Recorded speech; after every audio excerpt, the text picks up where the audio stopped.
Much for that, Surbhi, and there's so much to talk about when it comes to FMCG, but I'm going to focus on the edible oil as a sector right now. Mr. Asthana, thank you so much for joining in, and I'll start with the kind of tie-up that you've recently done with the TechnoServe. This is to do with increasing fortification when it comes to edible oil as a sector.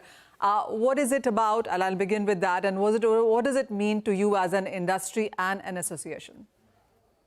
So, Manisha, thanks. I think you've picked up a very good subject. India, as you know, is passing through its own challenges on the micronutrient deficiencies, and fortification is one of the key tools that has been used by different sectors.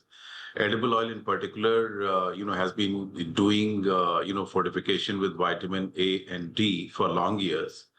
TechnoServe is a US-based, organization, not-for-profit, which focuses large parts of their energy on nutrition. They work across the world in different continents, different segments. They run a very unique program called Millers for Nutrition, which essentially partners with millers across the world in different areas. So, for example, in this case, for solvent extractors, it is with all the refiners of edible oils in the country. And the idea being that, they would be able to bring in the best practices on fortification. They would be able to do a lot of, capacity building of the millers in the way the best manufacturing practices ought to be followed.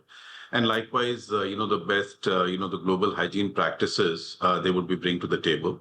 And SEA is a perfect organization for them to partner with in the country to take this forward. Mr. Asthana, there's just so much that I want to speak to you about. One, of course, is fortification and this tie-up that you have done. The other is the SEA approaching the government to revive the non-GM soy meal exports to US. I mean, we do understand that there are lots of conversations happening right now. Various sectors also have given their representations to the government, which is in negotiation with US right now. How are you looking at the non-GM meals featuring into this? Non-GM meals, we've been strongly recommending to the government that when we get onto the negotiating table with the US, earlier India had a fairly good program which was, targeted both at the European markets and occasionally to the US markets as well. US pays a very high amount of premium for the soybean meal, which is non-GM variety. And India is a perfect spot, to fill in that demand. And it helps us also because Indian meal is looking for new homes where we can export. And US can be a perfect candidate for that. So our only recommendation to the government has been that you should explore seriously as to how the Indian non-GM soybean meal can be part of the the FTA that is signed or whatever agreement we arrive at finally with the US, that we should be able to find new homes for Indian soybean meal non-GM variety into the US markets. Mr. Asthana, my third point of conversation with you is about the edible oil pouches of lower than a liter. I mean, I know this has been a discussion for some time now, and you guys have been talking about it. I remember SEA writing a letter in this regard as well. What really seems to be the concern right now, and is it anywhere close to getting addressed? So concerns are twofold. In fact, last 2 days itself, we've been meeting a series of government officials.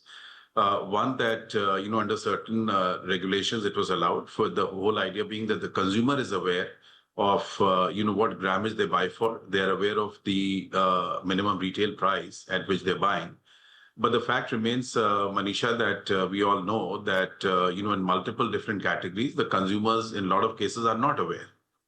So, for example, that when they buy a bottle of oil, they know that this is, 1 liter, this is what we consume, and this is how we've been using it always.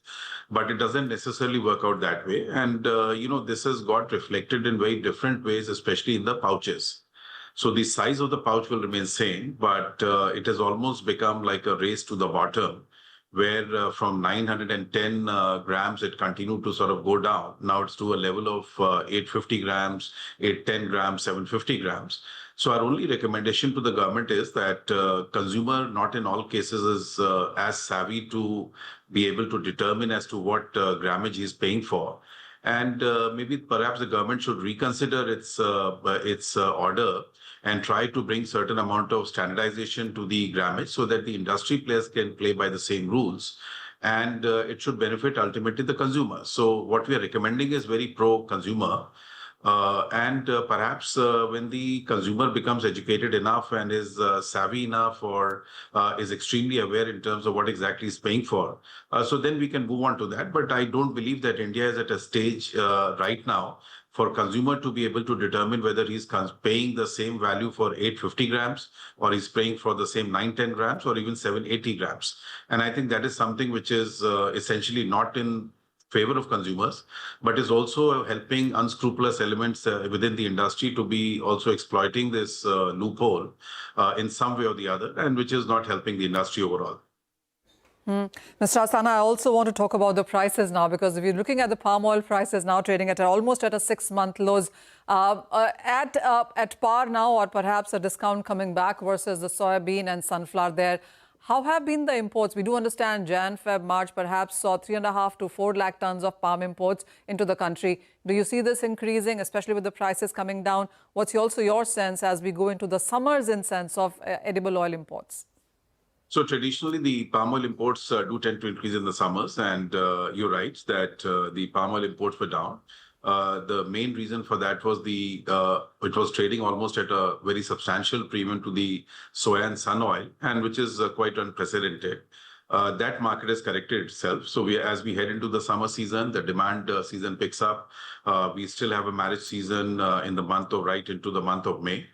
So my estimation is that not only with the imports of palm increase, I think palm will start buying back its share from soya as Indian soya crush season declines, as the the shipments out of South America continue.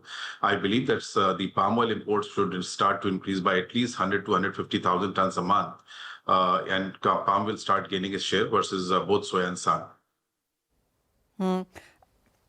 Mr. Asthana, one final question. This is on demand consumption growth going forward. We do understand that the PM has been pushing for it, and we've seen in any case the numbers decline. How do you read the overall number? So numbers are, a function. I always believe that, how the consumers ultimately decide. And so while, Prime Minister's exhortation has been there in terms of lesser consumption, I believe that it was more to do with the prices earlier that we had on the inflation side.